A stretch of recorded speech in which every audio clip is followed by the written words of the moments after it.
Pero estoy seguro, hermano, partiendo del hecho que usted sabe que el libro de los Hechos lo ha escrito un médico, alguien que le compartieron sobre Jesús. Lucas escribe el libro de los Hechos, como también escribe el evangelio que nosotros conocemos como el evangelio de Lucas.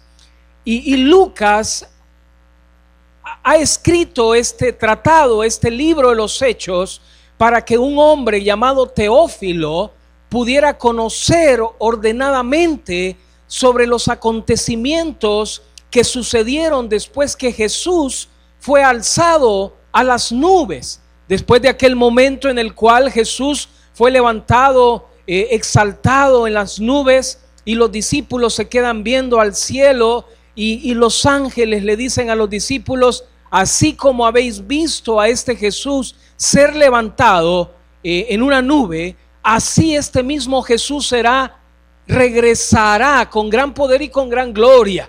Amén, hermanos. Y Lucas escribe en el capítulo 2 que Pedro, el apóstol Pedro, predica un tremendo sermón, hermano.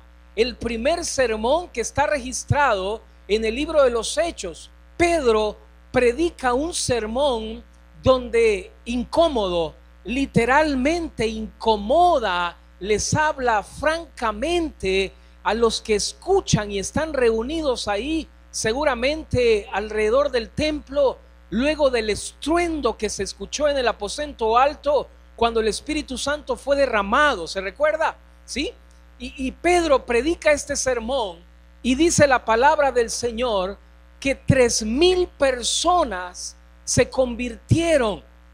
3,000 personas, el Espíritu Santo tocó sus corazones, porque no lo olvide, como lo estudiamos hace algunos domingos, usted y yo estamos acá por la gracia y misericordia de Dios. Quizás la historia de alguien es que alguien le habló de Jesús, probablemente fue a una iglesia y escuchó el evangelio de Jesús y, como se dice popularmente, se convirtió al Señor, creyó en Jesús. 3,000 personas, se puede imaginar, 3,000 personas se convirtieron al Señor. Pedro les predica y les dice: arrepiéntanse y bautícense cada uno. Hermanos, el sermón que Pedro predica, escúcheme, era un sermón ungido, lleno del Espíritu Santo. No hay por dónde encontrar a un Pedro temeroso, tímido, que se esconde, que se va a pescar, que huye, que se va al mundo. No, Pedro, lleno del Espíritu Santo, predica un sermón, y el fruto de esa predicación son 3,000 personas que se convierten a Jesús. Gloria a Dios, hermanos, porque esto nos pone en perspectiva que cuando vamos leyendo en el libro de los Hechos, nos damos cuenta que esta iglesia que estaba naciendo en el libro de los Hechos era una iglesia llena del Espíritu Santo.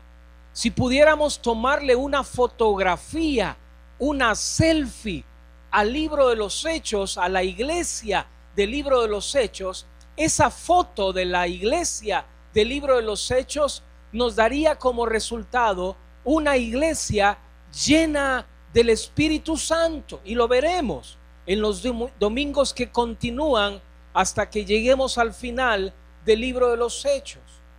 Hermanos, estamos viviendo tiempos donde fácilmente alguien puede decir: sabe, la iglesia evangélica, la iglesia donde se reúnen los cristianos, ha perdido el sabor.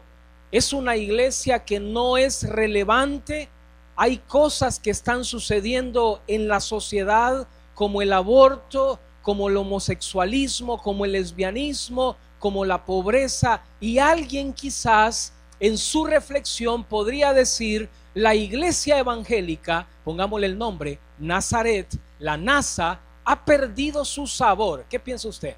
Puede ser que alguien, al echar un vistazo hacia adentro de esta iglesia local, puede ser que diga: sabe, hermano, yo pienso que la iglesia ha perdido su sabor, ha dejado de ser sal, ha dejado de ser luz, no es una iglesia pertinente, Parece ser que es una iglesia muerta, religiosa, que se reúnen todos los domingos, le cantan a un tal Jesús, pero en la semana viven como que no conocieran a Jesús. No sé si me doy a entender. Puede ser que ese análisis que alguien haga tenga razón.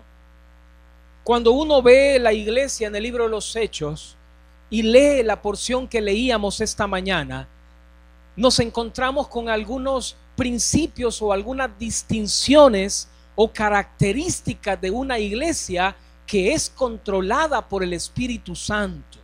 Hermanos, es interesante que esta gente que se convierte, 3,000 personas, cuando Jesús viene a sus vidas, sus mentes son transformadas, su manera de pensar es transformada, su manera de actuar comienza a cambiar.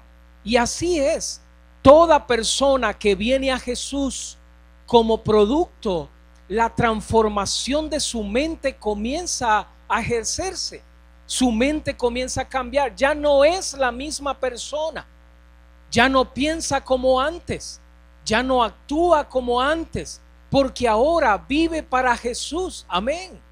Se esperaría por lo menos que cuando Jesús viene a la vida de una persona, su manera de pensar está cambiando, su manera de actuar está cambiando. Lo que antes valoraba, hoy ya no lo valora. Lo que antes en el mundo quizás a él le atraía, como el baile, no perderse ningún baile el día domingo, o no perderse ningún partido de fútbol en el estadio el día domingo, lo que antes valoraba, ahora ya no lo valora, ya no tiene el valor que antes esa persona le daba. No sé si me doy a entender. Cuando una persona viene a Jesús, su manera de pensar cambia, su manera de actuar comienza a ser transformada. Lo que antes valoraba, hoy ya no lo valora, y lo que antes no valoraba, ahora lo valora. Esta iglesia del libro de los Hechos, cuando leemos que estaban juntos y perseveraban en la doctrina de los apóstoles y vendían lo que tenían para entregárselo a los necesitados, lo primero que viene a la mente es que esta iglesia, estos 3,000 creyentes, nuevos creyentes, definitivamente se ve un cambio, se ve una transformación en su manera de pensar y en su manera de actuar. Las distinciones de una iglesia que tiene sabor, que es sal, que es luz, que está llena del Espíritu Santo, hermanos, las encontramos acá en este pasaje. Quizás para algunos al leer esta porción, quizás puede ser que digan, hermano, eso es idealista, eso es muy utópico, eso es difícil que una iglesia pueda perseverar en la enseñanza, en la doctrina, que estén en comunión los unos con los otros, que se valoren en las relaciones a tal punto de desprenderse del egoísmo para darle los bienes a los demás. Alguien con justa razón puede ser que diga, hermano, ese es utópico, presénteme una iglesia que sea así. Pues sabe, la iglesia de Jesús llena del Espíritu Santo es la que nosotros leemos aquí en el libro de los Hechos. Es una iglesia que ha aprendido a rendirse a Jesús, que ha aprendido a vaciarse de ellos mismos y a llenarse del Espíritu Santo, que el Espíritu Santo les controle. Por eso es que cuando uno lee ahí en el capítulo 2, pasaje que leíamos, en el versículo 42, nos da la primera distinción. Esta iglesia nos pone en perspectiva cómo es una iglesia con sabor, no desteñida, no apática. No sé cuál sea la descripción que la gente pueda dar de nuestra fe. Sabe, hermano, que hay oficinas donde trabajan creyentes evangélicos, donde los compañeros ni saben que son creyentes evangélicos, cristianos. ¿Sabe usted que hay lugares de trabajo donde la gente alrededor se admiraría darse cuenta o descubrir que ese compañero de trabajo es cristiano. Parece ser que la iglesia entonces ha perdido el sabor, la identidad, la pertenencia. Pero Lucas, cuando escribe el capítulo 2, versículo 42, nos da la primera distinción de una iglesia llena del Espíritu Santo. ¿Está conmigo? Versículo 42 dice: perseveraban en la doctrina de los apóstoles. ¿Qué es lo que está diciendo acá Lucas, hermano? No se me duerma. ¿Qué es lo que Lucas dice en el versículo 42 del capítulo 2? ¿Cuál es la primera distinción? ¿Cuál es la primera característica de una iglesia que es controlada, llena, que tiene identidad de iglesia de Jesús? ¿Qué dice el versículo 42? Lucas dice que una iglesia llena del Espíritu Santo es una iglesia que tiene hambre por la palabra de Dios. ¿Me escuchó? Una iglesia llena del Espíritu Santo es una iglesia que tiene hambre de la palabra de Dios. Cuando Lucas dice que perseveraban, vamos a ir más adelante a la palabra perseverar, lo que significa la palabra perseverar. Pero cuando Lucas dice que estas 3,000 personas allá en la iglesia de Jerusalén que estaban haciendo, perseveraban en la doctrina de los apóstoles, yo les pregunto a ustedes, ¿a qué se refiere Lucas cuando escribe que la gente, los 3,000, los discípulos de Jesús, se reunían y perseveraban en la doctrina de los apóstoles? ¿A qué se refiere? ¿Qué enseñaban los apóstoles? Una buena pregunta sería, y puede anotarla quizás en su Biblia y poner un círculo a la palabra doctrina de los apóstoles. Alguien puede ser que pregunte, bueno, ¿qué es lo que enseñaban los apóstoles? ¿Qué es lo que estudiaba esta iglesia? Lucas dice que lo que esta iglesia crecía, en lo que crecía era en lo que los apóstoles enseñaban. Y seguramente teniendo en cuenta el sermón que Pedro acaba de predicar, Pedro predica, los puntos de su sermón son la vida de Jesús, su vida, su ministerio, sus milagros, la muerte de Jesús, va conmigo, la muerte de Jesús, la resurrección de Jesús, la exaltación de Jesús. Tomando en cuenta el sermón de Pedro, uno se pone a pensar que lo que estos creyentes crecían, tenían hambre, estudiaban, oían la doctrina de los apóstoles, era lo que los apóstoles enseñaban. Esta iglesia, el centro de su predicación, el centro de sus reuniones era estudiar la doctrina que los apóstoles enseñaban. Hermano, qué precioso, porque entonces ahora, hoy en este tiempo que estamos repletos de iglesias por todos lados, imagínense, hace 47 años algunos matrimonios se pusieron de acuerdo en esta zona norponiente de la capital, donde la San Antonio Abad, no se me asuste, llegaba, creo yo, hasta el famoso Caballo de Hierro, ¿no? Hasta ahí por adelantito de la Chulona, antes, ahí llegaba, no tenía el tráfico que ahora tiene y la gente se venía, me recuerdo, caminando por el Vieites, se recuerda el Vieites, por ahí caminando, la finca San Luis llena de árboles, y en aquel tiempo, hace 47 años, en otra colonia cercana, mire cómo ha crecido esta iglesia. Pero en este tiempo ahora estamos llenos de iglesia, gloria a Dios, y esa iglesia es una iglesia que tiene hambre de la palabra del Señor, no de chatarra, porque parece ser ahora que el factor común hoy que reúne a la gente en edificios, en hoteles o en cines o en cualquier lugar, la gente se conforma por ir a la reunión y se conforman como que usted se conforme que en el almuerzo le sirvan un plato de esos grandes donde sirven el almuerzo, imagínese, y le abren una bolsa de nachos, de churros, y su esposa le dice, bueno, aquí está el almuerzo de hoy. Gloria a Dios, porque puede ser que está comiendo algo, pero no le va a nutrir no le va a servir, va a tener problemas, qué sé yo, se va a enfermar. Sabe que hay creyentes, y es una señal de una iglesia, si está llena del Espíritu Santo, es una iglesia que tiene hambre de la palabra de Dios, no de chatarra. Es muy común ahora, y puede ser que aquí en este segundo culto, que es el culto más alegre, más amigable, más campechano, no se lo crean, hermanos.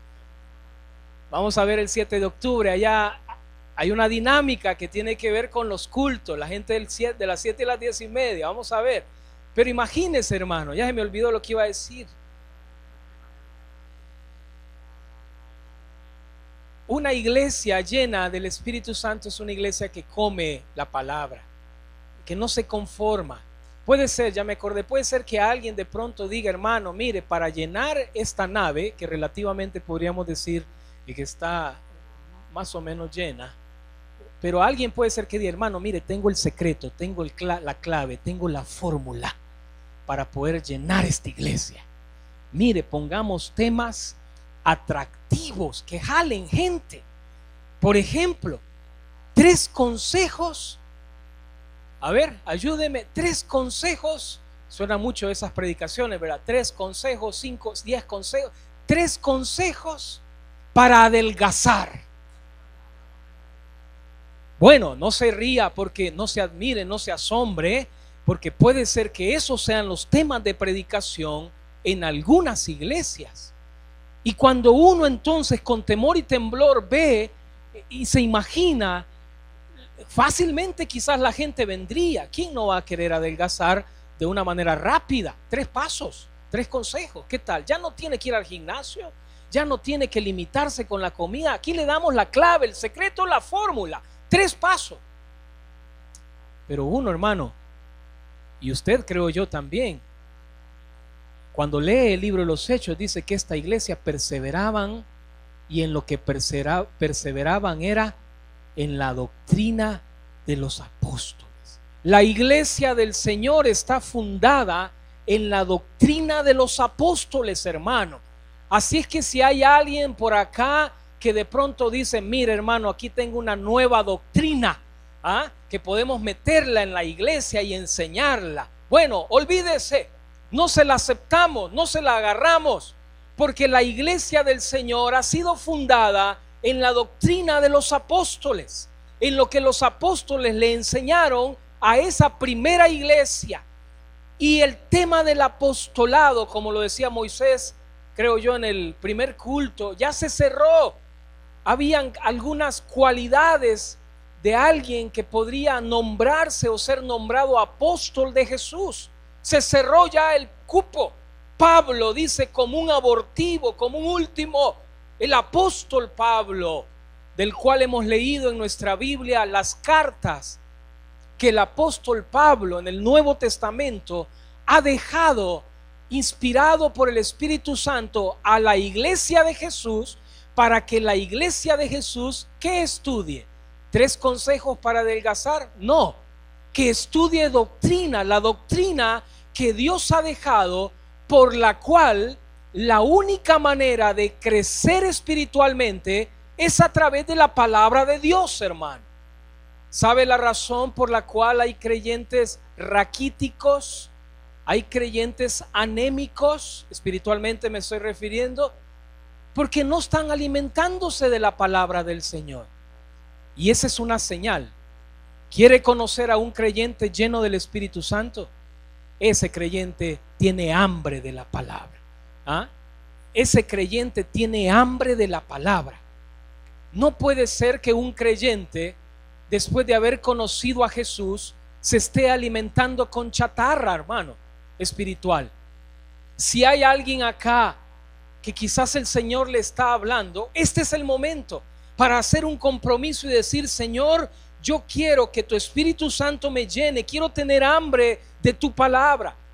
¿Sabe usted que hay creyentes que le dan más ponderancia y más valor a Paulo Coelho o a otros escritores? Que bueno, alguien que quizás le gusta la literatura podría decir: hermano, mire, a mí me encantan las obras literarias. Está bien, tendrán su lugar, creo yo, en este género que el ser humano ha escrito. Pero la única manera de crecer espiritualmente, hermano, a la luz del libro de los Hechos, es una iglesia que tiene hambre de la palabra, que se alimentaba de la doctrina de los apóstoles. Es una iglesia que valora la palabra. Por eso, de alguna manera, en son de burla, a veces desde la plataforma decimos: hermano, no se duerma. Mire, si se quiere dormir, mejor quédense en su casa durmiendo con su almohada, su pijama, sus pantuflas. Pero aquí, cuando la palabra de Dios se abre, haga todo el esfuerzo. Haga todo el esfuerzo de la distracción, del ruido, quizás del zumbido del hermanito que está chateando ahí a la par suya o adelante, mascando chicle, qué sé yo. Haga todo el esfuerzo, porque la única manera de crecer es a través de la palabra de Dios. Un creyente que tiene hambre de la palabra, hermano, se desespera por abrir la palabra, no solo el domingo, en la semana. Y esta iglesia, la primera distinción es que era una iglesia que tenía hambre, perseveraban en la doctrina de los apóstoles. ¿Sabe? Lo hemos dicho desde acá adelante. Usted y yo sentados allí donde estamos, usted debe de prestarle atención que cualquier persona que se sube a enseñar, cualquiera de nosotros, somos varios predicadores y algunas veces invitados, pero necesitamos, sentados en esa silla, hacer todo el esfuerzo, que la persona que se sube y abre la palabra nos está hablando de la palabra de Dios y no de chatarra espiritual. Si hay algo en lo cual debemos de tener celo en esta iglesia, es que lo que abrimos, lo que estudiamos, lo que ponemos delante de nosotros es la palabra de Dios. Amén, hermanos. La iglesia de los Hechos en el capítulo 2, a ver, la primera distinción era que era una iglesia que tenía hambre de la doctrina de los apóstoles. Y no a todos nos gusta, de seguro. Es más fácil leer a Paulo Coelho, valga el comercial ya 2 veces. Es más fácil quizás leer cualquier otra cosa de chatarra que estudiar doctrina, que abrir la palabra, que estudiar la palabra de Dios. Pero sabe, hay una segunda característica que esta iglesia tenía. Esta iglesia, no lo olvide, es una iglesia que está comenzando. Es una iglesia que está en su génesis, en su origen. 3,000 personas. Una iglesia de 3,000 personas ha conocido. Una iglesia de 3,000 personas. Esta iglesia de Jerusalén está comenzando. Tienen hambre de la palabra. Más adelante esta iglesia va a sufrir persecución, pobreza. Y Pablo va a tener que hacer una recolecta. Los miércoles lo estamos estudiando en 2 de Corintios. Porque Pablo le ha prometido a la iglesia de Corinto hacer una recolecta. ¿Sabe para cuál iglesia, hermano? Para esta iglesia, la iglesia de Jerusalén. Pero esta iglesia en su inicio era una iglesia que tenía hambre de la palabra. Se desesperaba por venir y abrir la palabra. Pero en segundo lugar dice el versículo 42, perseveraban en la doctrina de los apóstoles, en la comunión unos con otros, en el partimiento del pan y en las oraciones. Lo primero que llama la atención, como lo va a decir Lucas acá, es que esta iglesia llena del Espíritu Santo, imagínense el cambio espiritual que estaban teniendo, se dedicaban tiempo a estar juntos.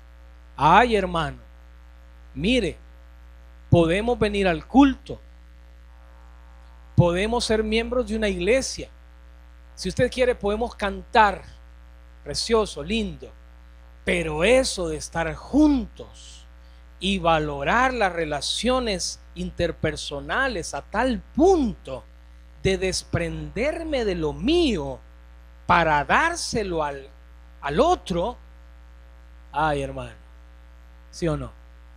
Ahí está difícil. ¿Sabe por qué? Porque humanamente es imposible. O si fuese posible, es porque la persona quiere lograr algo. y por eso lo está haciendo. Solamente si el Espíritu Santo llena la vida del creyente y a esa iglesia, es posible llegar al punto de valorar la comunión con otros. Esta iglesia dice que perseveraban en la comunión unos con otros y estaban juntos en la casa y en el templo. En otras palabras, era una iglesia que se desesperaba por estar juntos. Queridos hermanos, yo les pregunto a ustedes, ¿no es cierto que hay momentos en la vida del cristiano, en la vida de la iglesia, que no dan ganas de estar con la gente? Que no hay desesperación. ¿Cuántos en esta mañana nos levantamos de la casa pensando, estoy desesperado por llegar a la iglesia y estar con los hermanos? ¿Cuántos? ¿Será que hay alguien esta mañana que tuvo ese pensamiento de desesperación porque no se aguantaba que llegara el domingo para venir al culto y estar con los hermanos? Solo el Espíritu Santo puede producir, valorar lo que antes no valorábamos. Estas 3,000 personas, como buenos judíos, no valoraban de seguro la comunión al punto de desprender lo que era de ellos para dárselos a otros. ¿Quiere una señal de una iglesia, de una iglesia llena del Espíritu Santo? Bueno, ya vimos la primera. ¿Cuál era? Hambre de la palabra de Dios.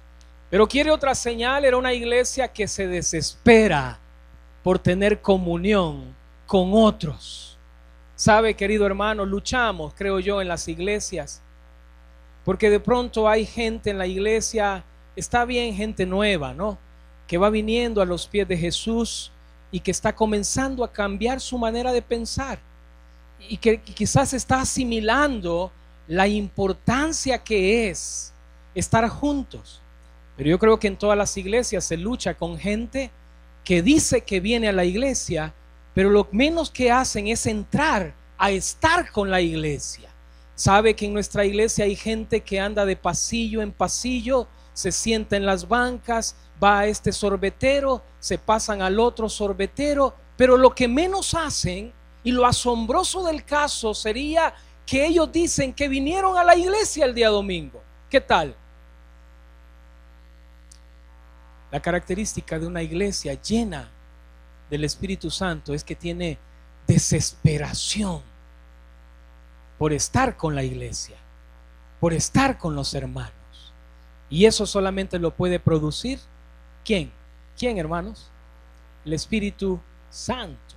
Porque en nuestras fuerzas, el egoísmo, ¿no es cierto?, la individualidad no gana la partida, hermano.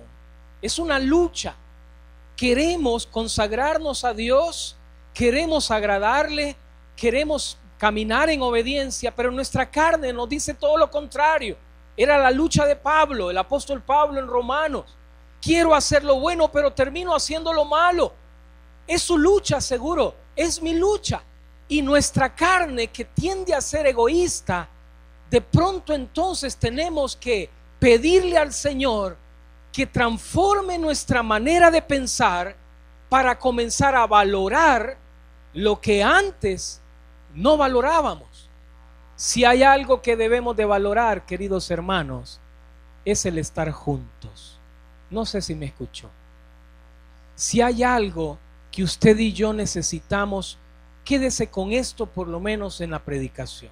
Si hay algo que necesitamos aprender a valorar en esta iglesia, con la ayuda del Espíritu Santo, es estar juntos. En medio de lo difícil, complicado que pueda llegar a ser. Difícil, difícil. Pero una señal de una iglesia llena del Espíritu Santo es que estaban juntos. A tal punto, imagínense, eso es el acabose, que se desprendían de lo que tenían y se lo daban al que necesitaba. Hermanos, El primer domingo de mes recogemos bolsa de víveres, ¿se recuerda? Esa es una oportunidad que esta iglesia tiene para expresar, si lo hacemos de corazón, porque puede ser que lo hagamos para que nos vean, ¿verdad? Y venir desde el parqueo resonando las latas de sardina en la bolsa para que medio mundo nos vaya viendo, ¿no? No, si lo hacemos de corazón, es porque hemos entendido que Jesús está transformando mi manera de pensar a tal punto que he llegado a entender que necesito desprenderme de lo que es mío para poder llenar la necesidad de los santos, dice Pablo en 2 de Corintios. Y hermano, eso solo lo puede producir el Espíritu Santo. ¿Qué es lo común? Y quizás con esto terminamos, el tiempo nos avanzó. ¿Qué es lo común en una iglesia? ¿Qué es lo común en una iglesia? Mire, lo común en una iglesia se lo voy a ahorrar. Es una iglesia quizás abarrotada, llena de gente entrando, saliendo, pero descarnada, ¿sí? Sin sabor. Una iglesia descarnada es una iglesia que no ha aprendido, no ha sido enseñada en la palabra, no ha sido cambiada su manera de pensar, al punto de llegar a desprenderse de lo suyo para poder edificar la vida de otros. Y esta iglesia valoraban lo que antes no valoraban: estar juntos. La próxima vez que usted tenga ese incómodo pensamiento dentro de usted que le dice: ay, ahí viene el hermanito, o ahí está la hermanita, ¿verdad? O ese sentir que de pronto uno tiene de no tener ganas de venir, ¿verdad? Quiere estar solo. No sé si ha pasado esas crisis, ¿verdad? Existenciales, ¿no? De querer estar solo, que nadie se le acerque, casi que se pone un rótulo al bajarse del carro: no te acerques, por favor, quiero estar solo. Pídale al Señor, hermano, pídale al Señor que el Espíritu Santo le ayude a aprender que una característica de estar controlado, lleno del Espíritu, es que usted valora la comunión unos con otros.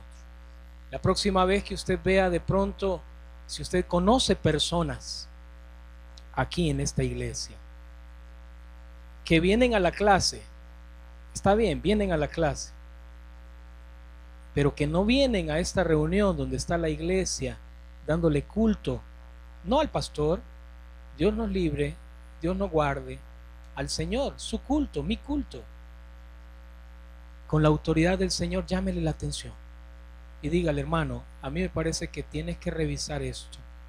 No es correcto que vengas y quedes solo venir a la clase y no entrar a tu culto al Señor con la iglesia, o que vengas y sirvas en un ministerio, que sería más trágico el asunto, que de pronto venga, sirva en un ministerio, pero que no esté aquí con la iglesia.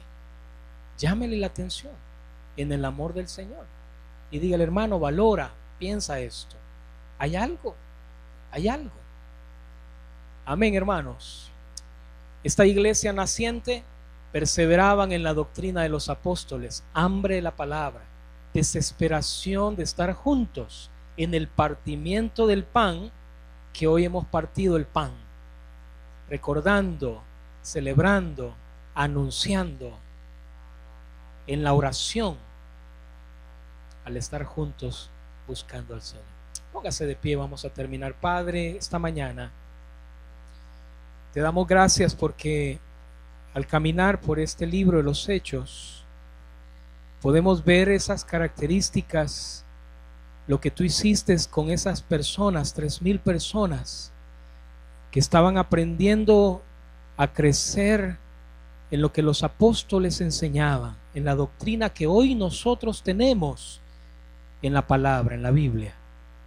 Señor, ayúdanos a identificar toda aquella chatarra que, pensando nosotros que nos alimenta, estemos cometiendo un error en nuestras vidas al no nutrirnos, y estemos siendo quizás como aquellos que, debiendo ya ser maestros, tenían necesidad de papilla, de Herbert, teniendo ya muchos años de conocerte. Ayúdanos a tener hambre por tu palabra. Ayúdanos a valorar la comunión, el estar juntos, el disfrutar la comunión, desesperar al punto de querer venir ya y verlos, vernos, estar, alabar juntos, orar juntos, cantarte juntos. Señor, como dice tu palabra cae en tierra fértil para aquellos que tienen oídos para oír. Oramos esta mañana, Señor, y salimos de este lugar haciendo un compromiso contigo, pidiéndote, Señor, que seas tú el que siga hablando nuestras vidas. Dales a mis hermanos una semana de bendición, y que esta celebración de iglesia pueda ser una oportunidad de disfrutar la comunión en familia, de la fe, disfrutar juntos, alabarte, agradecerte, Señor. Bendice tu iglesia, levanta al desanimado, anímales, que puedan estar cerca de ti esta semana. Guárdales, Señor, del peligro, y tráenos esta semana con el deseo, la desesperación de abrir tu palabra, estudiarla, alabarte y crecer juntos en la amistad. En el nombre de Jesús oramos. Amén.